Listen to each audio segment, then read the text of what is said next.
Every morning in the sleepy town of Maple Grove started the same way. Birds chirped, coffee brewed in kitchens, and school buses rolled slowly through neighborhoods like gentle giants picking up children for another day of learning. Mr. Harold Green had been driving the same yellow bus for over 30 years. He was known by everyone as Mr. G. His voice was deep but kind, and he always greeted kids with a smile that made them feel safe. His uniform was always clean, his mustache neatly trimmed, and he never missed a stop. Some people said he knew more about the kids than their teachers did, because he saw them every single morning, rain or shine. Maple Grove was the kind of town where nothing exciting ever happened. It was quiet, peaceful, and full of friendly neighbors who waved at each other from porches. People trusted one another. Kids rode bikes without helmets, and doors were often left unlocked. That's why what happened next would shock the whole town. It all began on an ordinary Tuesday. The sky was clear, and the sun was just starting to warm the cool autumn air. Mr. G pulled up to his first stop, where a group of kids were already waiting, backpacks bouncing and giggling as they climbed. Aboard. He tapped the button. The doors opened with a familiar hiss, and one by one the children filed in. "Morning, Mr. G," shouted little Jake, wearing his favorite dinosaur hoodie. "Mornin', buddy," Mr. G replied, giving him a thumbs up. One by one the kids found their seats. Some sat alone, some with friends, and a few even tried to sneak in extra snacks before the ride.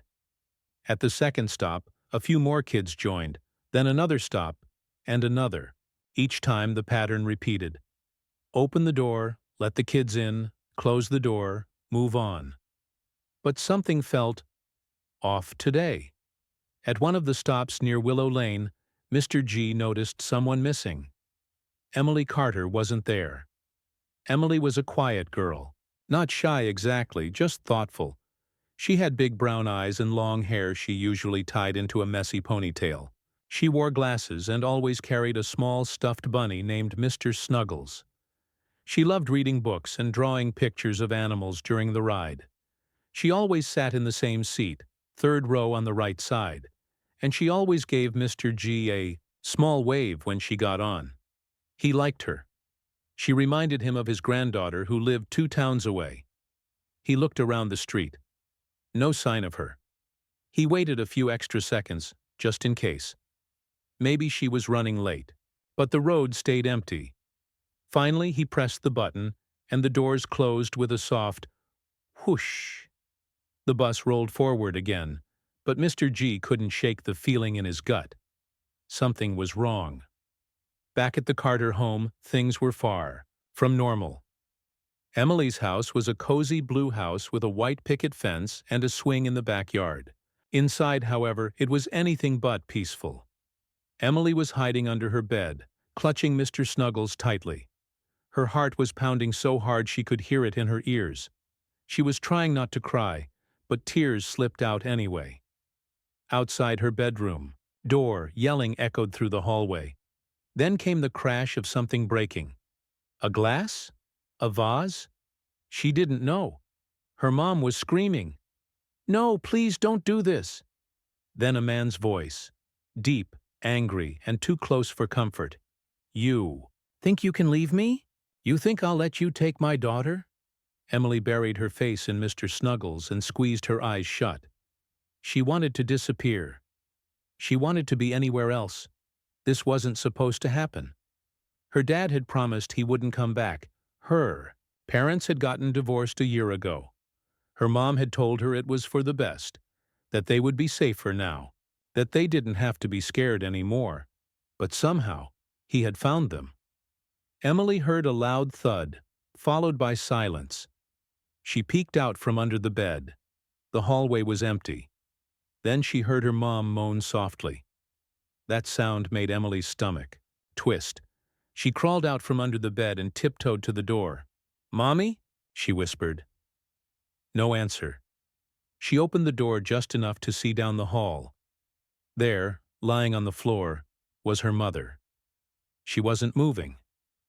Emily's breath caught in her throat. She wanted to scream, but no sound came out. She looked around. Where was he? Gone. For now. She ran to her mom and shook her gently. "Mommy, wake up!" Still nothing. Tears poured down Emily's face. She didn't know what to do. She thought about calling 911, but she didn't know how to use the phone. She didn't know if her mom was okay. She was scared, more scared than she'd ever been in her whole life. Then, suddenly, she remembered something. The school bus, Mr. G. He always came at the same time every day. If she could just get outside, if she could just make it to the road, maybe he could help. She grabbed Mr. Snuggles, threw open the front door and ran. She didn't care that she wasn't wearing shoes. She didn't care that she forgot her coat. She just ran, down the sidewalk, past the neighbor's house, through the gate, onto the main road. Her feet hurt, her chest burned, but she didn't stop. Because somewhere down the road, Mr. G was coming, and he would save her. The bus rolled slowly down Willow Lane, its big yellow body glowing in the morning sun. Mr. G was still thinking about Emily. She was never late. Never missed the bus unless she was sick or her mom called in. But today, there had been no call. He glanced at the clock on the dashboard. It was almost time for his next stop. He slowed the bus as he reached the quiet neighborhood. The houses here were small but neat. Curtains moved slightly behind windows as people peeked out to watch the school bus go by like they did every day. Mr. G smiled a little. This part of the route always felt peaceful. Kids played in driveways, dogs barked at the side of the road, and birds chirped from the trees above. But something didn't feel right this morning. As he rounded the corner, his eyes caught movement in the middle of the street. A small figure was running fast, too fast for someone so tiny. It was a child, barefoot, crying, clutching something close to her chest. Mr. G's heart jumped into his throat. He slammed on the brakes.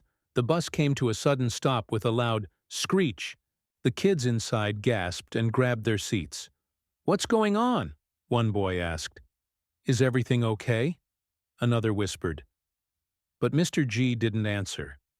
His eyes were locked on the little girl running toward him. Emily. Her hair was wild, her face red and soaked with tears. Her clothes were messy, like she had fallen or struggled with someone. Her feet slapped against the pavement, bare and probably hurting. She looked terrified. Mr. G opened the door quickly. The moment it swung open, Emily threw herself forward and fell onto the first step of the bus. She was panting hard, trying to catch her breath. Tears poured down her cheeks. Her glasses were crooked on her nose, and her bunny was clutched tightly in her arms. She looked up at Mr. G with wide, shaking eyes. Then, between sobs, she said 4 words that made the world freeze around them both. "He hurt Mommy." Those words hit Mr. G like a punch to the stomach. He couldn't move, couldn't breathe. Around them, the other kids grew silent. They didn't understand what Emily meant, but they could feel the fear in her voice. Some looked at each other. Others stared at her, confused and scared. Mr. G dropped to his knees beside her. He gently placed a hand on her shoulder. "Emily," he said softly, "what happened? Who hurt your mommy?" Emily shook her head. More tears spilled over. She couldn't speak. Her lips trembled, but no words came out. Mr. G looked down at her feet. They were scratched and dirty. One had a small cut. Her socks were gone. He pulled off his jacket and wrapped it around her shoulders. It was too big for her, but it helped. "You're safe now," he whispered. "You're safe." But even as he said those words, he wasn't sure if they were true. He stood up and walked to the front of the bus. His hands were shaking. He closed the doors and pressed the button for the emergency radio. "Control, this is Bus 14, he said, into the mic. "I need help. Now." There was a pause before the voice on the other end answered. "This is Control." "Go ahead, Mr. Green." "There's a little girl on my bus," he said. "She's crying. Barefoot. She says he hurt Mommy. I don't know who he is, but I think something bad happened at her house. I'll send police and medical units right away, the voice replied. Where are you located? Mr. G gave the address. Then he turned back to Emily. She was curled up on the first seat, hugging her bunny and rocking back and forth. He sat beside her. It's okay, he said again. Help is coming. Emily looked up at him. Her voice was soft and shaky. Will she be okay? She asked. Mr. G swallowed hard. He wanted to say yes. He wanted to promise her that everything would be fine. But he didn't know. So instead, he held her hand and said, We're going to find out together. Outside, the town was still quiet. Birds still sang. People still sipped coffee and waved. From porches, but for Emily, and for Mr. G, the world had already changed forever. Inside the bus, the children began whispering. Did you hear what she said? Who hurt her mom? Why is the bus stopped so long? Jake, the boy in the dinosaur hoodie, leaned forward from his seat. Mr. G? He asked. Are we going to be late for school? Mr. G turned and gave him a small smile. No, he said. We're just waiting for some grown-up things to get sorted out. Jake nodded, not fully understanding but trusting Mr. G back on the radio. Control came through again. Units are on their way. Please remain at your location and keep the child calm.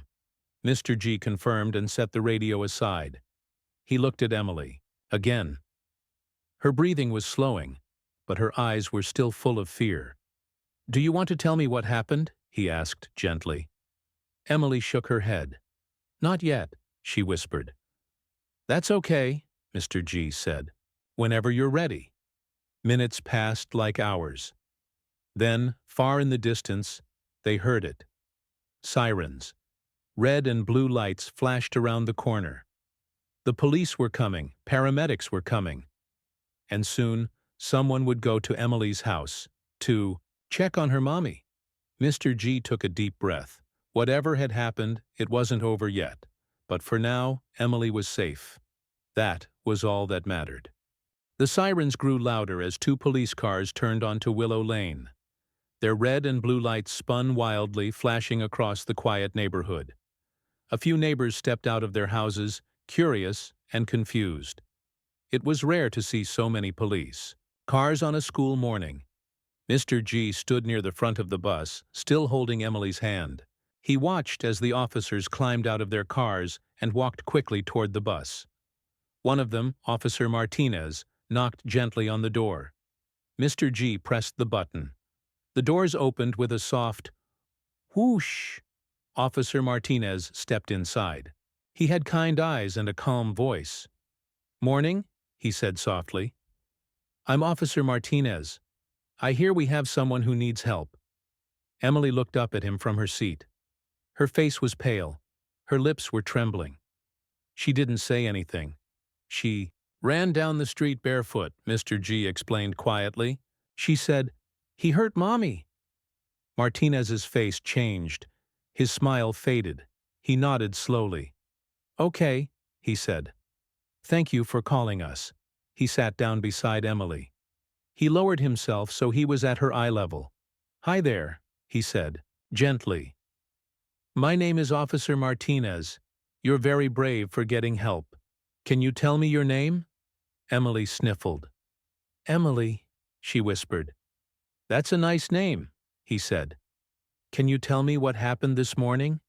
Emily shook her head. Tears welled up again. It's okay, Martinez said. You don't have to talk right now. But I need to know. Where is your mommy? Emily pointed toward her house. At home, she said softly. Martinez looked at Mr. G. Which house? Mr. G gave him the address. Then he added, Her dad. He used to live there too, but I think they got divorced or something. Martinez nodded. All right, we'll go check. He stood up and spoke into his radio. We need backup at 1437 Willow Lane. Possible domestic disturbance. Child involved. Within minutes, more police arrived. 2 more patrol cars pulled up, along with an ambulance. Paramedics stepped out, ready to help. A female officer, Officer Patel, joined Martinez on the bus. She had long black hair tied back and a warm smile. "Hi, Emily," she said softly. "I'm Officer Patel. Can I sit with you for a minute?" Emily nodded slightly. Patel sat beside her and placed a gentle hand on her shoulder. "You did a very brave thing today," she said. "Running to the bus like that saved lives. Do you know that?" Emily wiped her nose with her sleeve. "Is my mommy okay?" she asked. "We don't know yet," Patel said honestly, "but we're going to find out." Meanwhile, several officers made their way to the Carter home. They approached carefully, hands on their belts, scanning every window and shadow. They knocked loudly on the front door. No answer. They tried the handle. It was unlocked. Inside, everything was quiet. Too quiet. They stepped inside, guns drawn but not raised. "Police!" one officer called. "Anyone home?" Silence. They moved room by room. Living room, kitchen, dining area. No sign of anyone. Then they reached the hallway, and there, on the floor, lay Emily's mother. She was unconscious, lying on her side. There was blood on her forehead and bruises on her arms. Her breathing was slow but steady. "Medic!" one officer shouted. Paramedics rushed inside. One checked her pulse. "She's alive," he said, "but she's been hurt badly." They carefully lifted her onto a stretcher and carried her outside to the waiting ambulance. Back on the bus, Emily saw the paramedics loading someone into the back of the ambulance. "Is that my mommy?" she asked. Officer Patel nodded. "Yes, they're taking her to the hospital so doctors can take care of her." "Will she be okay?" Emily whispered. "We hope so," Patel said. "Right now she's not awake, but she's breathing. That's a good sign." Emily began to cry again. "It was my dad," she said through tears. "He came back. He hit her." Patel and Martinez exchanged looks. "Your dad?" Martinez asked gently. "Was he supposed to be there?" Emily shook her head. "No. Mommy said he wasn't allowed anymore, but he broke in. He was yelling. And then he hit her." Martinez took notes. "Did he see you before you left?" Emily nodded. "He chased me for a second, but then I ran out the door." Martinez closed his notebook. "Thank you for telling us that, Emily. That helps us understand what happened." He stood up and spoke into his radio again. "We've confirmed possible assault. Suspect is missing. Victim has been taken to Maple Grove General Hospital. We need to issue a search for the father, Daniel Carter." Back at the station, the call went out. Daniel Carter, 38 years old. Height, 6'1". Weight, 200 pounds. Brown hair, blue eyes. Known history of domestic violence. Violated restraining order. All units on alert. Meanwhile, Emily stayed on the bus with Officer Patel. She was given a blanket and a bottle of water. Someone brought her shoes from the nearby elementary school. Jake, the boy in the dinosaur hoodie, leaned forward again. "Are you okay?" he asked Emily. Emily looked at him. "Not really," she said. Jake nodded. "That's okay. I get scared.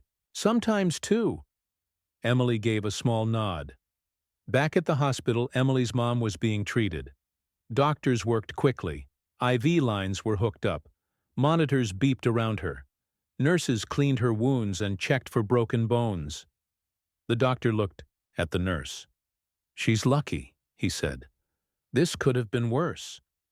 Outside the emergency room, police waited.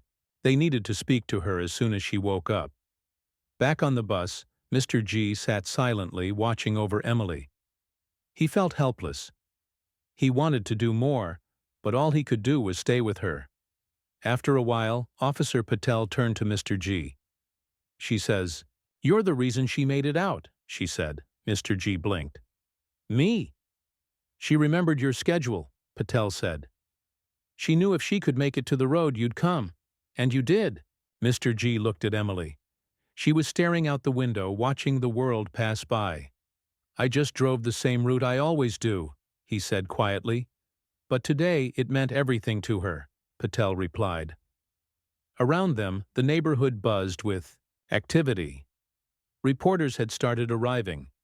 Word spreads fast in a small town. Parents were pulling their kids out of school early. People were talking. "Did you hear? Something bad happened on Willow Lane. They found a woman beaten in her home. A little girl ran to the bus screaming." By lunchtime, the whole town knew, and people were shocked. Maple Grove was supposed to be safe. But now, someone dangerous was on the loose, and a little girl had survived something no child should ever have to face. For now, Emily was safe. But the story wasn't over. Not yet. The news spread like fire through Maple Grove. What had started as a quiet Tuesday morning turned into one of the most shocking days the town had ever seen. By midday, almost everyone knew what happened on Willow Lane. Parents called each other. Teachers whispered in hallways. Police cars were everywhere, and at the center of it all was Emily Carter, a sweet, quiet little girl who had done something incredibly brave. At the hospital, doctors worked hard to help Emily's mom. Her name was Sarah Carter. She had bruises on her arms and face, and a cut on her forehead that needed stitches. But the worst injury was the blow to her head. For hours, she didn't wake up. Emily wasn't allowed to see her yet. The hospital said she had to wait until her mother was awake and stable. So for now, Emily stayed with Officer Patel at the police station. Inside a small room with soft lighting, Emily sat on a chair too big for her. She held Mr. Snuggles close and sipped warm chocolate someone had given her.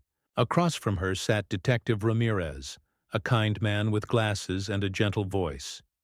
"Emily," he began slowly, "thank you for talking to us earlier.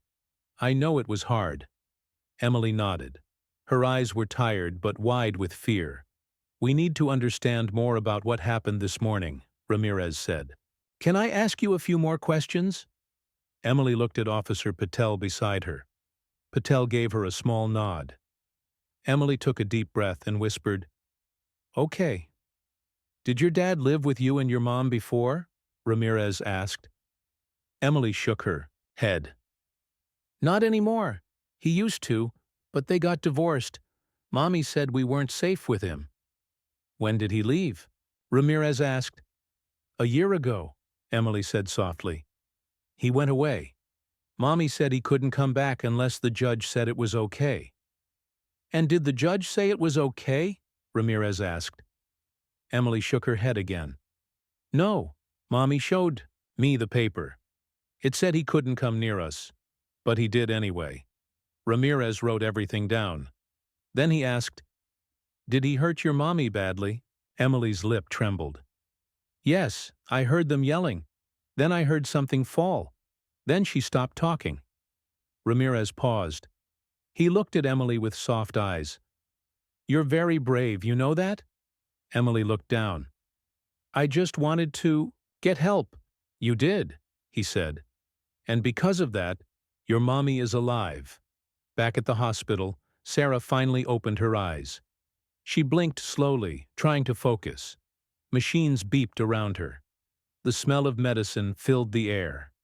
A nurse leaned over. "Mrs. Carter, you're in the hospital. You're safe now." Sarah tried to speak, but her throat was dry. The nurse gave her water. "What? What happened?"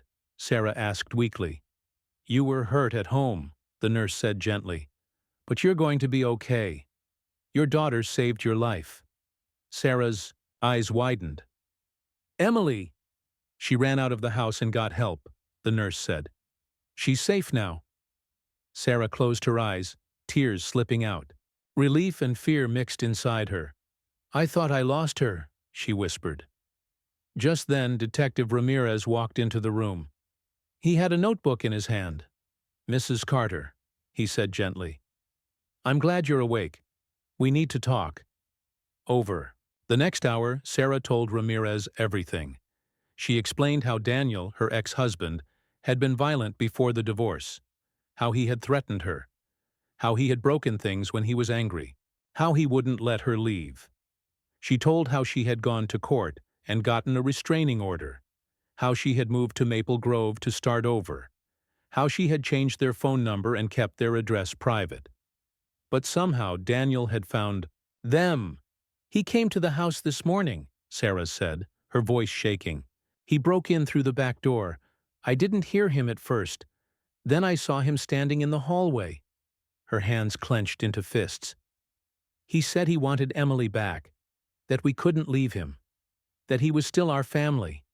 She looked at Ramirez with tear-filled eyes. "Then he pushed me. I fell. He grabbed my arm. I screamed. I told him to stop." Then her voice dropped to a whisper. "I think he hit me with something. I don't remember much after that." Ramirez nodded. "Emily says she saw you on the floor. She ran out and got help." Sarah looked up sharply. "Is she okay?" "She's safe," Ramirez assured her.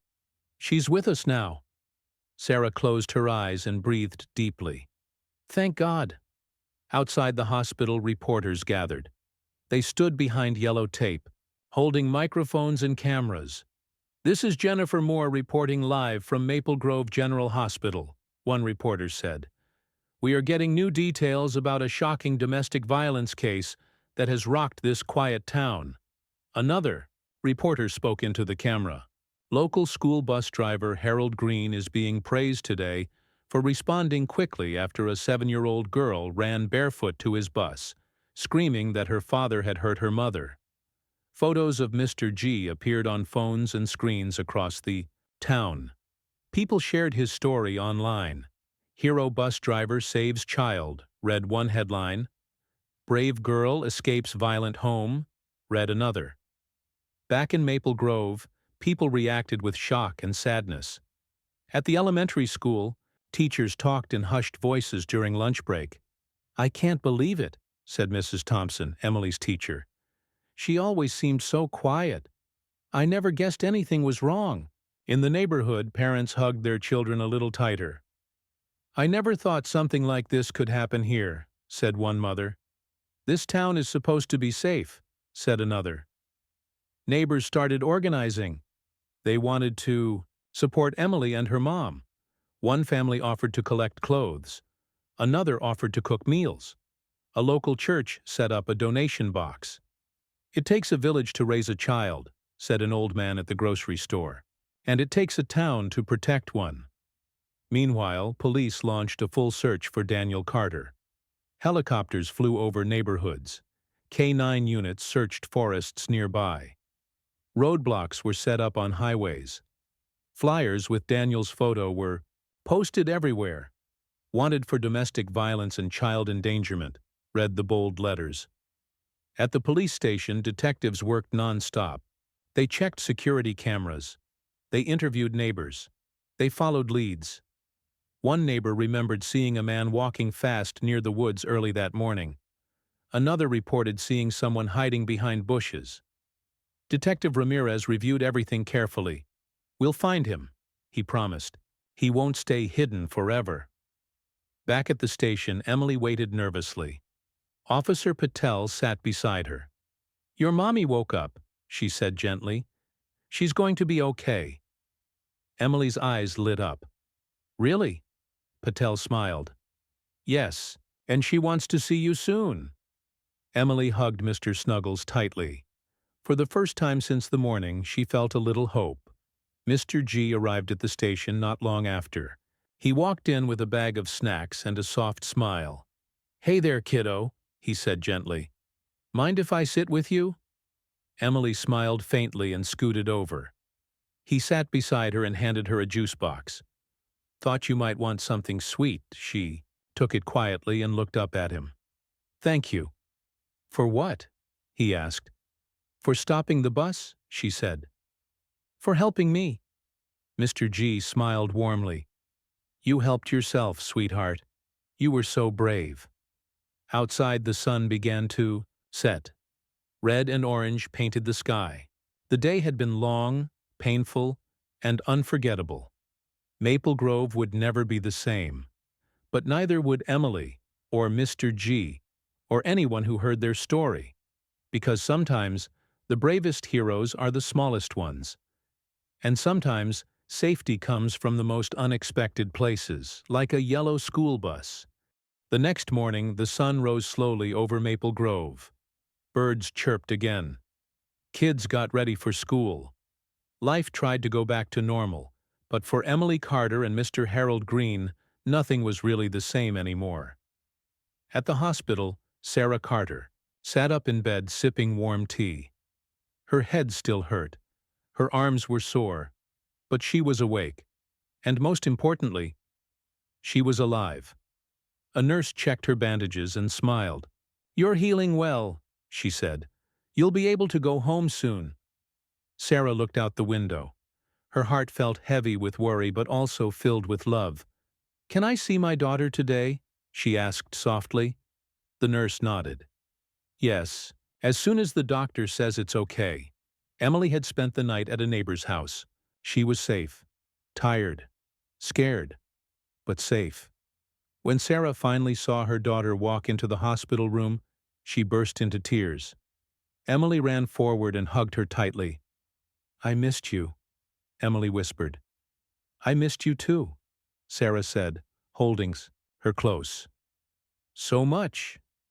They didn't let go for a long time. Outside, the world kept turning. Reporters stood outside the hospital gates. News vans lined the street. The story of Emily and Mr. G had gone viral. Local TV stations played clips of Emily running barefoot toward the bus. Photos of Mr. G showed him hugging Emily on the steps of the bus. People across the country shared the story online. One headline read, "Brave Girl Escapes. Violent Home.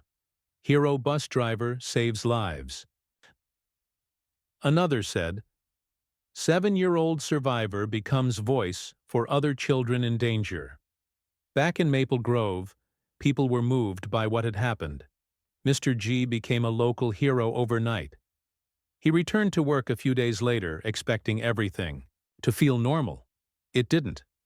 As he pulled up to his first stop, kids waved at him like always. Some even held up signs they made. "Thank you, Mr. G. You're our hero.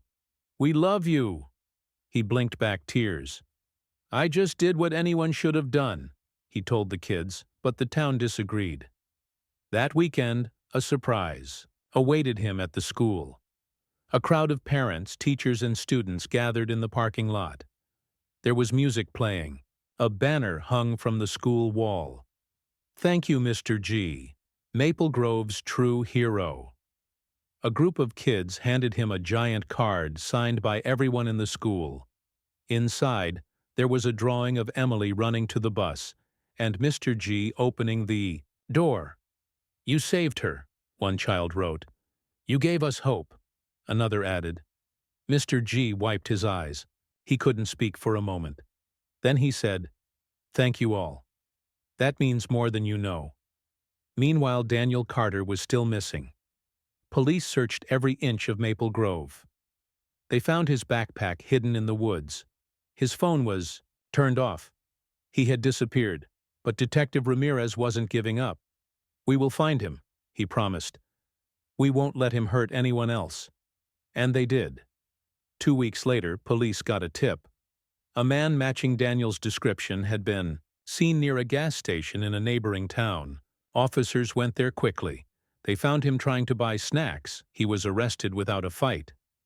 Back in Maple Grove, people cheered when they heard the news. Justice, they said, was finally coming. At the courthouse, Sarah stood tall as she faced the judge. Emily stayed with Officer Patel nearby, watching. Daniel Carter was charged with domestic violence, breaking a restraining order, and endangering a child. The judge looked at him with serious eyes. "This court finds you guilty on all counts," he said. Daniel was sentenced to prison for 5 years. As officers led him away, Sarah closed her eyes and took a deep breath.